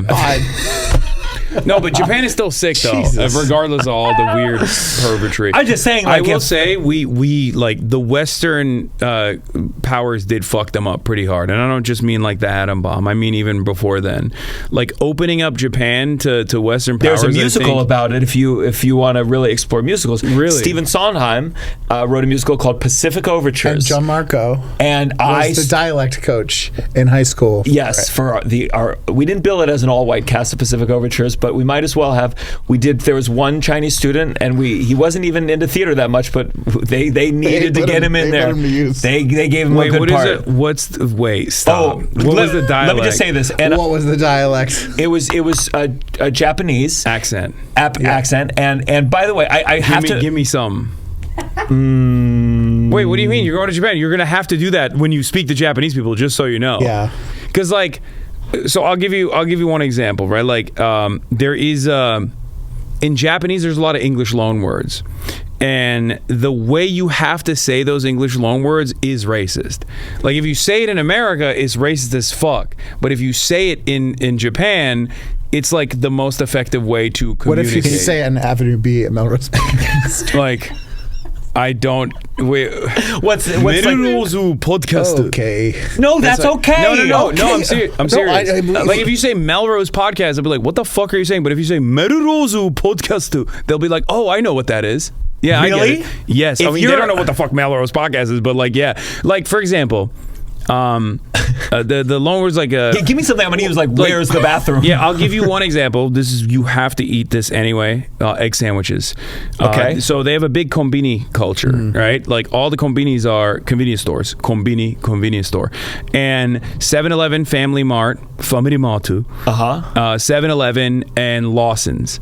These are the three major convenience chains, and they all have pre-made food at these convenience stores, and they're fucking amazing. One of them, I think it's Lawson's or I think it's Family Mart, that has an egg sandwich that it literally has a Michelin star. And the thing that you need to learn is tamago sando doku desu ka, which is egg sandwich. Where is it? Let's do it. Go say the first part. Tamago sando doku desu ka. Doku desu ka. Yeah. Tamago sando doku desu ka. Yeah. Pull the clip from. Yeah. Now you Practice said, it. yeah, where is the egg sandwich? Give it a try. No, because I'm not going. When I go, I'll practice it. But yeah, it's just like, you're gonna say That's a lot what the of, accent coach. you're That's what I was doing. You're gonna say a lot of words like that sound racist to say out loud like that. Yeah. But it is like the way to speak. Like literally, they just have loan words. Yeah, that's good to know. That's one of the songs in Pacific Overtures. Tamago sando doku desu ka. Doku desu ka. Doku desu ka. Yeah. It's a great musical. It's Yeah. great, but then, like, I'm sure it was written by Stephen Sondheim, notoriously a white man, but it was about the colonization of Japan, and it's a beautiful musical. And then eventually they did a revival on Broadway that was a cast of all Japanese performers. Woke. And That's yeah, woke. Yeah. Are we stuck with this word forever, woke? No. Yeah, I don't know. I don't have a better word for it. I use it. It just means I love nice. saying random things like woke killed it. Like whenever someone talks, like the other day on my podcast, my friend was talking about how like in their high school they had this like weird thing where they would bring up seniors and their freshmen. If any senior had like a freshman sibling, they would go up and they would say who they want to kiss from. If they're a girl, they want to kiss from the football team. If they're a guy, they want to kiss from the from the cheerleading squad. And then their parents would actually come out when they were blindfolded and they would kiss their parents, thinking they were kissing someone. And I was like, "Woke killed it. You can't do that anymore. Wait. Woke killed it." Wait. Yeah. Where this was in The parents Where agreed was to this? this. I think it was in like fucking Washington. Because my dad and I would do great at that. Dad, you'd be on the floor. Yeah. They would come up in front of the whole school where you're blindfolded and your sibling is blindfolded. There's so many parents agreeing to this. Yeah, and they would come up and be like, this person's dad. Like they would have like a sign and they would walk up and they would go up and, you know, they would kiss the student in front of the entire school, and then they'd be embarrassed because they're not kissing their crush. They're kissing their parents. Yeah, that would And feel woke like killed it. That's Woke did kill it. yeah. that does sound funny. Did you guys know about this thing where like did they do this in your high schools? I didn't go to high school here, but apparently they do. Like one student is selected for a DUI seminar. Oh yeah, and they simulate a DUI my friend, car crash. My friend Corinne was like. And it was like kind of fucked up because like she was kind of like a troublemaker in high school, and all of a sudden one day they're like, "All right, oh my God, everyone out to the parking lot!" Yeah, and there's just like a messed up car, and people, bloody children, and like, what are you talking about? Some of them are dead. Some of the kids are dead in the cars, and some of the and you thought they were. You walked down, you thought there were dead kids in the car. No, we knew what it was. No, it's very clear. They didn't hire the good actors. Okay. They didn't hire me. They hired these. They hired like But I remember my friend Corinne was the drunk driver, so she's like being belligerent and like she's a little bloody, but like there's dead kids. And in some schools they like do a helicopter evac and everything. They put them in a body bag and they take them away. The parents come out. Did the parents come out in yours? No, there was no parents there at all. So my friend's high school, parents came out, and the parents of the student come out and they're like, oh, like my daughter is dead, right? Like all this stuff, and it's a warning about DUIs, like it's a warning about like driving under the influence. I did the same face that you're doing right now. I've never heard of this in my whole Dude, life. it's fucking insane. It's Americans crazy. are crazy. But do any of the kids? So the kids, they know. in the middle of class, they go quick. Yeah, Come outside. I don't remember it being an emergency. It was like, It's the middle of the day it's DUI. So clear So they know, but in they're the school parking lot. Yeah, But then at the end, it's the they principal bring a go, fucked up car. Yeah. ladies and gentlemen, this was all. No, Yeah. the moment you stepped outside, you knew what it was. But because it's Do they bow at the end? How do they conclude the I event? don't remember. You are I such just a fucking theater kid. That's crazy. No. Are they getting recognition for their work? Is what you're asking. I was mainly mad that I was not asked. Yeah. I was like, okay. That's why they didn't want to ask you, because you would have been too dangerous. I would have been. They would have believed been it. too real. Yeah. You would have traumatized the rest of your class. They were like, "Oh my god, he's dead." But yeah, they do. Sometimes they go crazy with it. And that's They do a medevac. They've had like helicopter medevacs and stuff like that. This is this weird. I mean, it is theater. It's You say, theater, I'm being theatrical. This is theater. It's Yeah. all fake. Yeah. It's a What's little even show. crazier? You want to know what's even crazier? Sometimes they bring parents of actually dead children know, from yeah. DUIs. Wait, what? And they also come out and they speak about the dangers of DUIs, and it's like, we had. I mean, yeah. Oh, you did that? Yeah. They had a parent come and talk about. Isn't that her fucked up? 'Cause, daughter like- dying. And you're all outside in the No, parking this lot? is they bring you back into the auditorium, and then they had a parent talk about the death. So the parent had to watch a poorly acted version reenactment of their something- child of dying. their worst moment. Yeah. Got him. I don't know. I don't know. If, And was it intense? I Do you remember it. I remember the experience. Did you ever drunk drive after that? No, you know, I will say this. 'Cause I When do you did. say that? I'm joking. I don't know. I did, and I didn't have that. There was one so- time in my life. There was one time in my life where I was driving less than a mile, where it was like, oh, I should not be doing this, and I got pulled over, and Whoa. I had because the taillight was out, and it's truly like less than a mile, 30 miles per hour. It's like through town, in the one stoplight town. So it's so stupid. Why why do you even do that?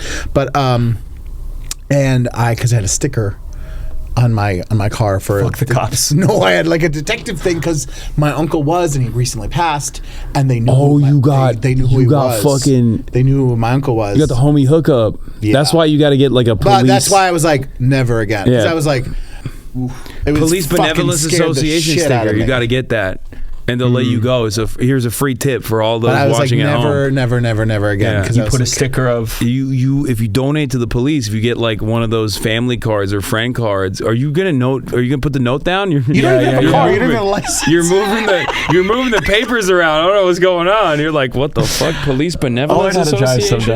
someday. Yeah. If you get like a sticker like that, they're much nicer to you. I didn't have that. I got pulled over for a DUI. I'm rehearsing for a school play. For a school play. Yeah. No, it was Yeah, I guess, terrifying. and so people don't do that. Wokeness killed that. Well, I think they still do the DUI They stuff. probably do the Maybe DUI they probably stuff. still do it. Yeah.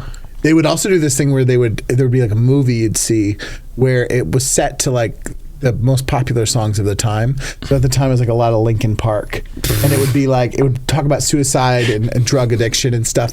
And be like, trying so hard. Wait, didn't the guy kill himself? Oh, that was after though. Yeah. It's like- But So yeah. they were right. Wait, so they played it. It was like So they it was were like, it was right. like and it was like stills of like sad girls and it would be like with music of the time though. So it was like trying to connect to us and be like, you know, drugs are bad and suicide's bad. These poor schools, the onus that they have. I didn't know you went to the University of Miami. I went there for 4 fucking years. Oh wow, I went there for 1 year. What year?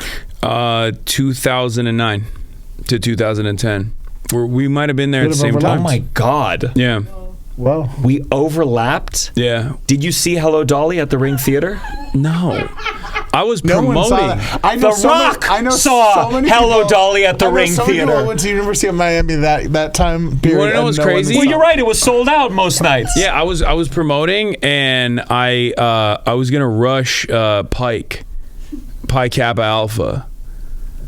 You don't know musicals. I don't know fraternities. Yeah, I was gonna rush that, and then I left the We college. were at the same college at the same time. I got swine flu. Swine flu. What? Yeah, I got swine flu my first year. I'm like living in America by myself. What dorm room were you in? I forget what the names Packed? are. Stanford? You remember all the names? I think it might have been Stanford. It might have been Stanford. Oh my God, that's crazy to think Yeah. about. There was a shooter once. Like, it was not right on campus, but like they all had to like go into hideout. Do you remember anything? Any events? No, I don't remember. The alligator got kidnapped and someone found the corpse and the head and tail missing. I know that, but I don't know if it was after I had left already. Like I said, 2009 to 2010. Dalai Lama came. I don't know if he came. Did all while I this was happen there. in 1 year? Well, I don't remember, so I'm just throwing it all out there. Yeah. I can list all the musicals that came up. Okay, I don't. The musical side, I will not be able to tell you.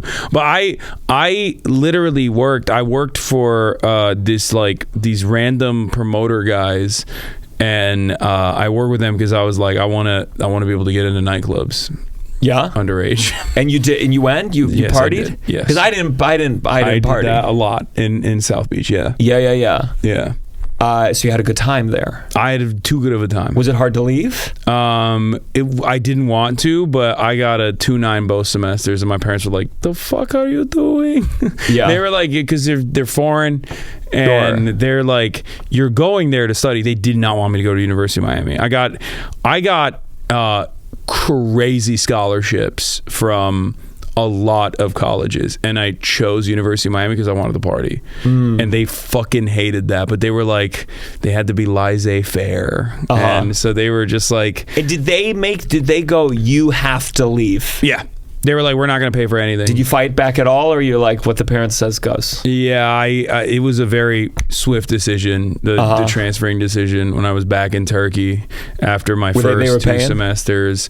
Well, they were paying for they weren't really. It was student loan debts, but at the time I wasn't thinking of it like that. Sure. But I was like, they were like, you have to go to the state school, and I had a New Jersey residency, so I went to Rutgers. And they let me transfer. The only course that I actually aced was math. It was Calc 1. Wow. Yeah, and I think Calc 2 I got like a B+ or something. That was the only thing that carried my fucking scorecard. Class you take, can you imagine we were in the same? Could have been. You're training 301 movement. No. Wait, what did you? Oh, you Body did like rolls. fine arts or something? Like I was a Bachelor of Fine Arts. So yeah. Okay. Well, the only class I took that actually completely destroyed my soul and made me, because I used to draw. Yeah, I did a visual arts, three-dimensional arts class. Sure. And it was so fucking tough because I went into that class. I was always like a relatively skilled in drawing. Yeah. And I had taken a Parsons summer course before. One time for two-dimensional, like I would do flash animation, stuff like that. And I was a real nerd. I would draw nonstop. That's all I did.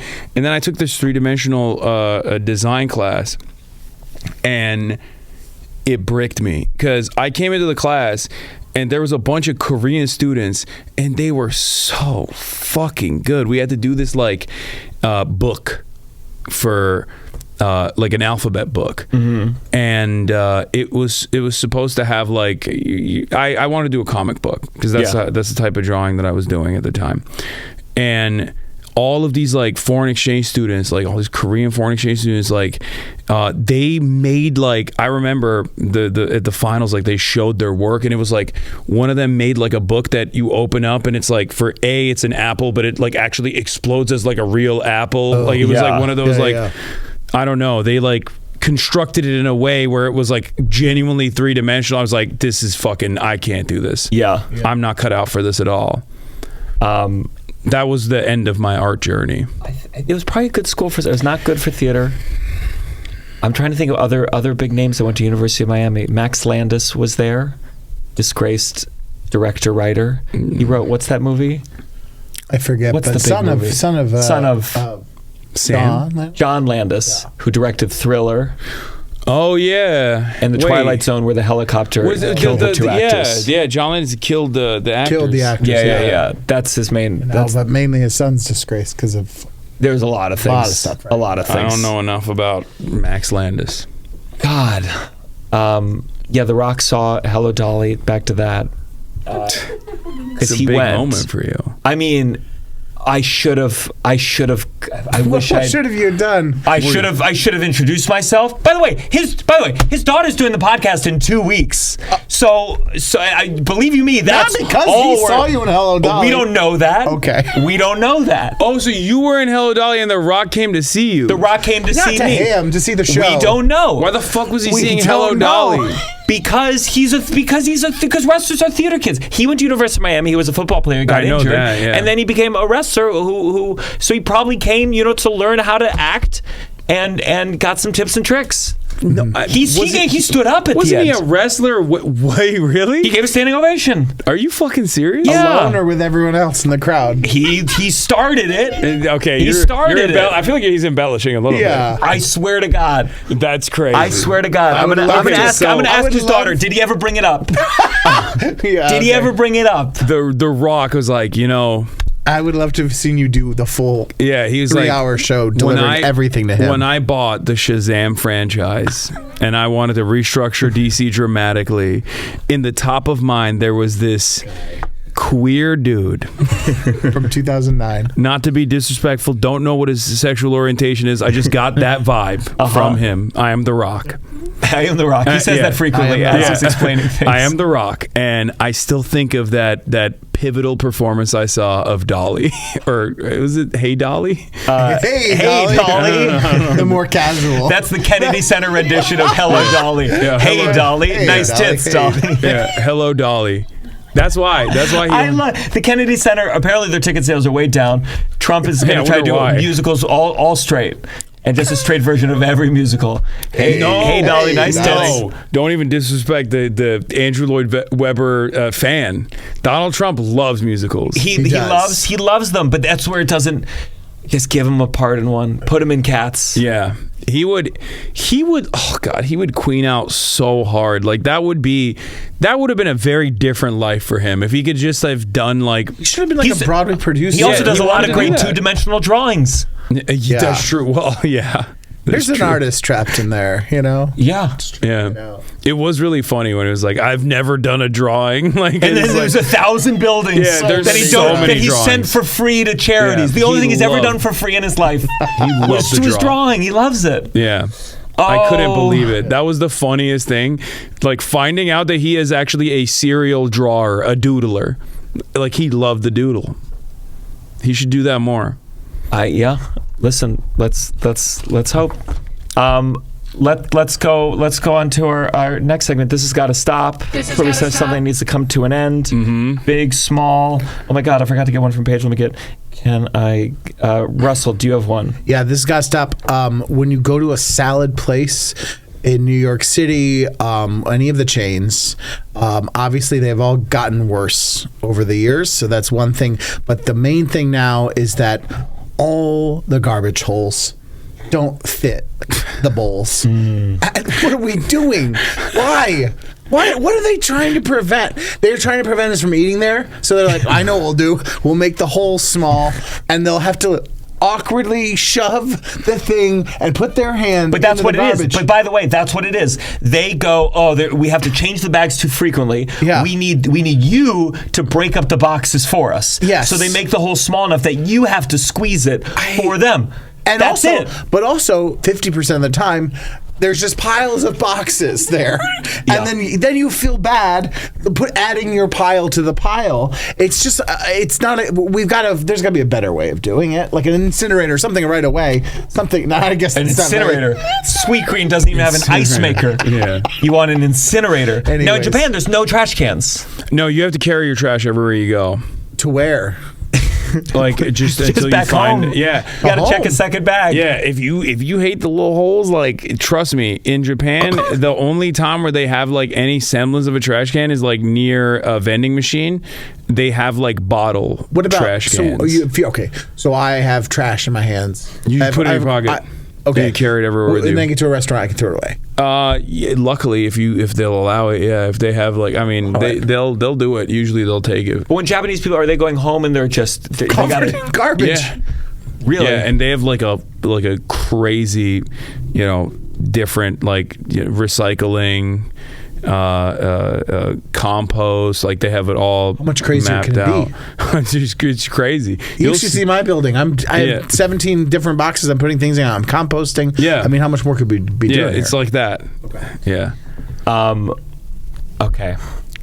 I'm trying to get our Patreon page forgot we got 2 today. By the way, join the Patreon, patreon.com/downside. Early access to every episode and 4 bonus episodes every month. Okay, this has got to stop.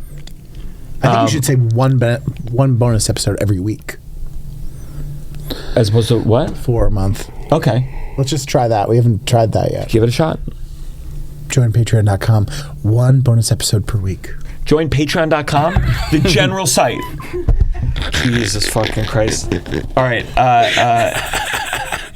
You nailed it. You nailed it. Normally, if you join the Patreon, you can submit your own. This has got to stop. We'll see if Paige gets this one in time. This has got to stop. And I'm going to fight for this one. Okay. Because So I was at O'Hare in Chicago, O'Hare Airport. You've been there often, I'm sure. I have been detained by the Customs and Border Patrol at O'Hare Airport. Yeah, that's where it was? Yeah. What were the questions? What do you think about Donald Trump? What do you think about Israel? What do you think about Hezbollah and Hamas and Ansar Allah? And what were the answers to each one? I was just like, I don't like Trump. That was the only one where I was like, I don't like Trump. Why? I'm an American citizen. I have every right to say that. But with respect to like, what do you think about everything that's going on in the Middle East? What are you talking about? You know why? I know, but that's crazy in our country. No, I just kept repeating. They said, what parades in New York would you not attend? Yeah, no, literally. Every question they asked, I was like, Hamas is recognized as a terrorist organization by the American State Department. That's all I said over and over again. Where it was like, Hezbollah is recognized. Did they follow up? Did they say, and how do you feel? I just kept saying it. They moved on eventually. And how did it conclude? They asked me about the actionable items, like the parts that are actually like, where you can like inquire further and like maybe launch a legal investigation. Have I ever offered material support to anyone like in any known terrorist organization? Blah, blah, blah. I said no. And then they even asked me if I've interviewed anyone, which is not illegal, by the way. Yeah. Which I thought was strange that they asked that question. Sure. What did you say? I said no, because I hadn't interviewed anyone from any known terrorist organization, but I did think it was a strange question because I have many friends who have done that. Sure. And it is legal to do that. And by the end of it, I just asked, like, am I being detained? And they were like, no. And I was like, okay, am I free to leave? And they were like, yeah, in a minute. And then it was over. In a minute. Yeah, they were just like, yeah. Scary room? Yeah. Yeah, there was like a weird. I sat on the lawyer seat, but there is a seat that is like very clearly. It looks like a metal toilet almost. It's very clearly.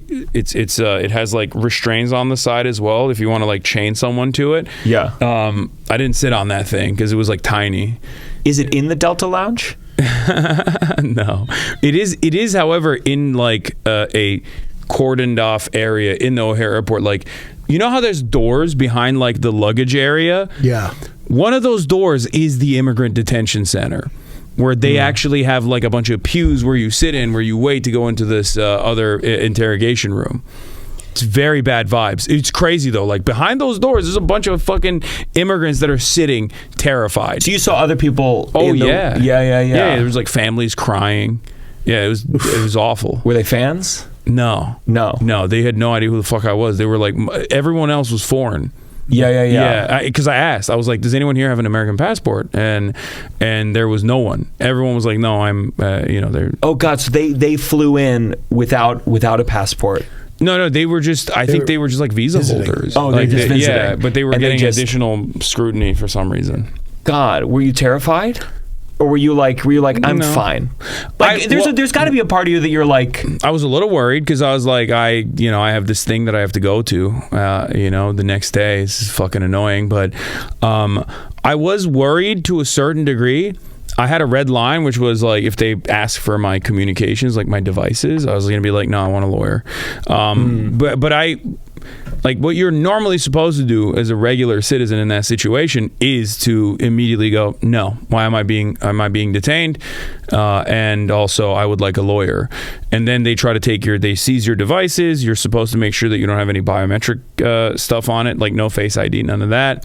And you're supposed to put in like I think it's like an 18-digit password. You have to change your password so that they can't like crack it as easily. And they let you do that? No, you do that beforehand. You did that beforehand. I do that before I get on U.S. soil. Oh, God. And then there's like encryption. I think iPhones already have like auto encryption in them. At least the newer versions do. And they're not as easily crackable as like the older versions are, because they have like stingrays and all these like different Israeli spyware that they use that they recently openly purchased as well. But yeah, that was my red line. And then I have like a bunch of civil rights lawyers, luckily, that I work with when I do travel, so that like if something were to happen, they can like get my stuff back in a reasonable time. Well, this is going to make my This Has Got to Stop look a little less important. But there's also a yoga center at the O'Hare Airport.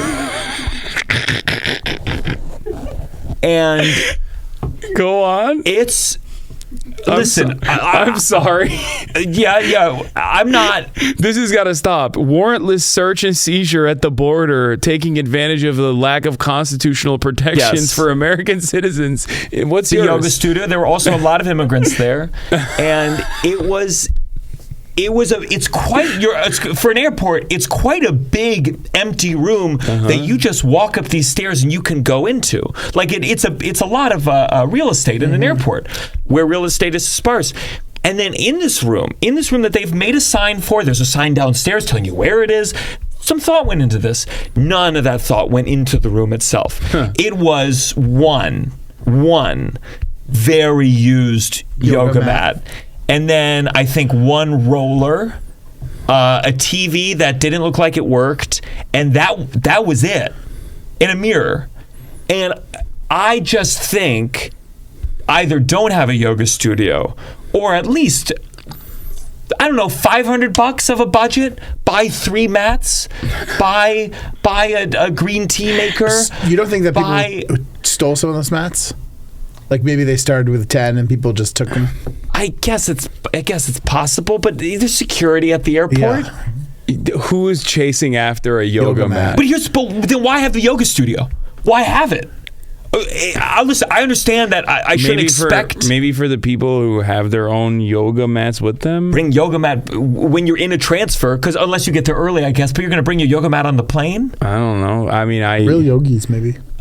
Yeah, excuse me? You're kind of a fake yogi. Excuse me, I've complained about yoga 4 episodes in a row. Listen, I got kind of feels like you're a fake yogi. I appreciated it. I'm just saying. Well, listen, by the way, you could use that room to nap. Yeah. Completely. It's incredible that it exists. I'm sure most people do. That's why they want a yoga mat.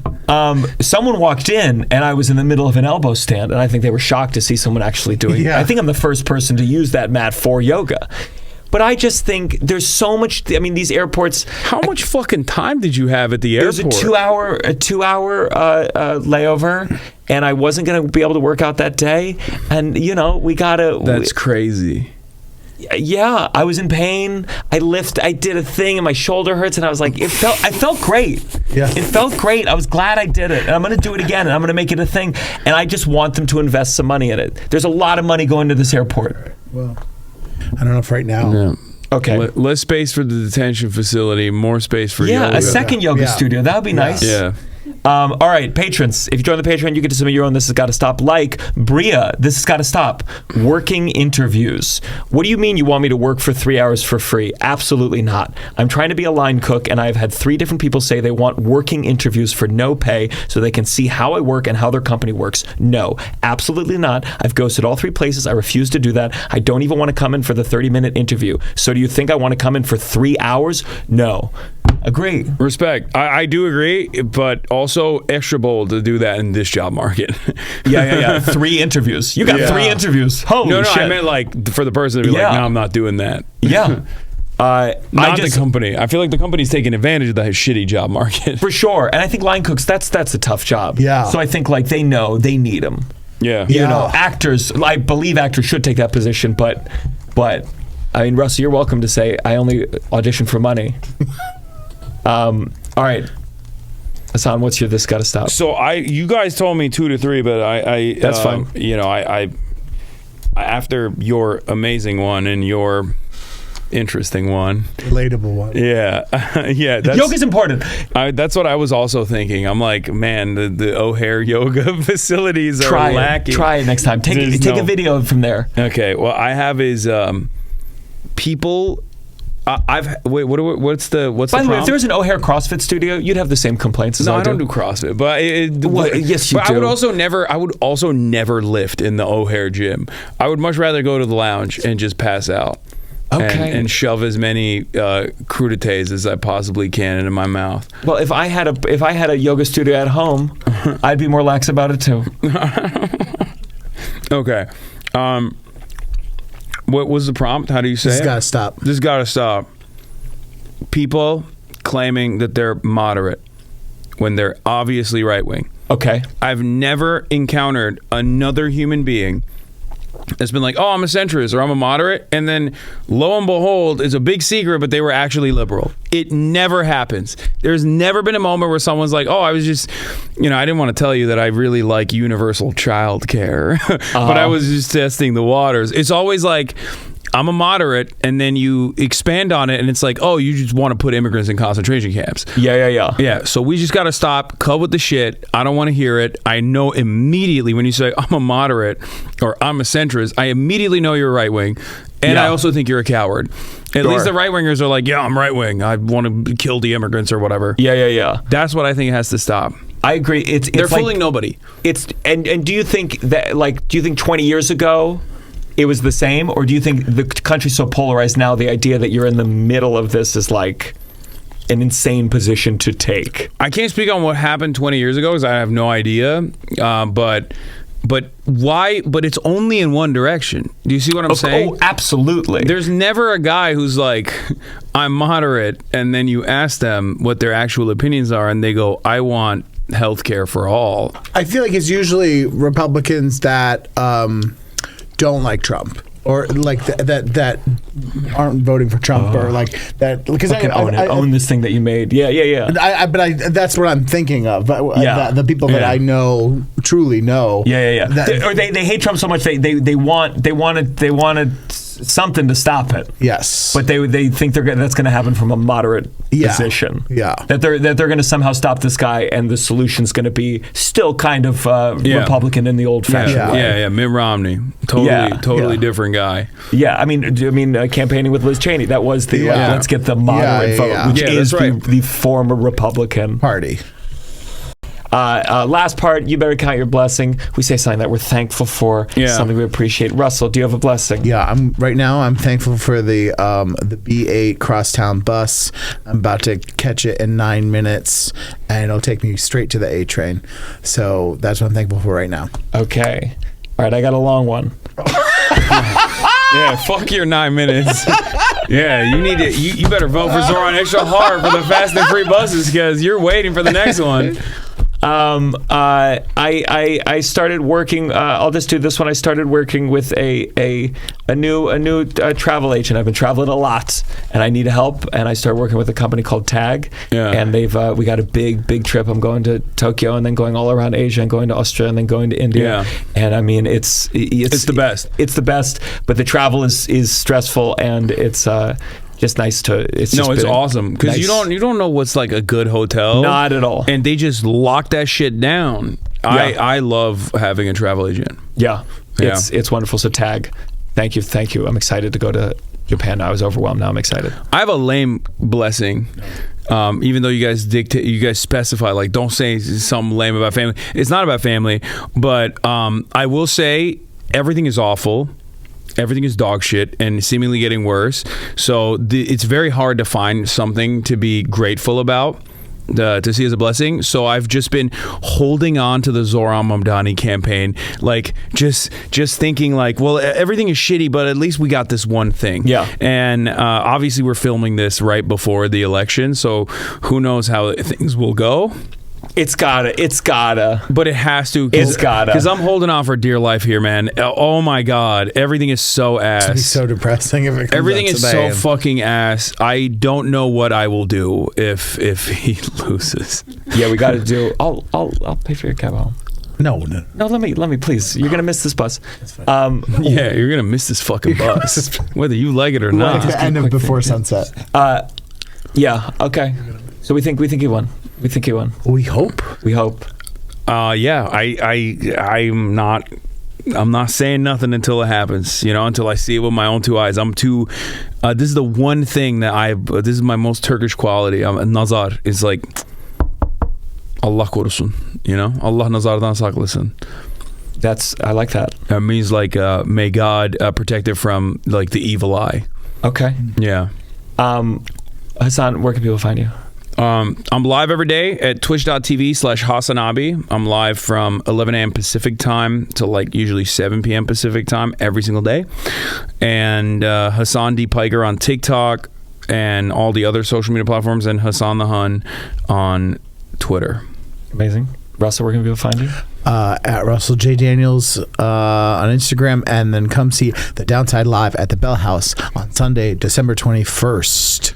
I'm on tour everywhere. Going to Tokyo, Australia, India. Go to that Bell House and join the Patreon, guys. Please support the show. We're growing. Patreon.com/downside. Can we do the thing you just did? What do I do? You go. Yeah, that's it. And then you say Allah nazardan saklasın. You're not gonna be able to say that. You're not tricking me. Don't worry about that. This is The Downside.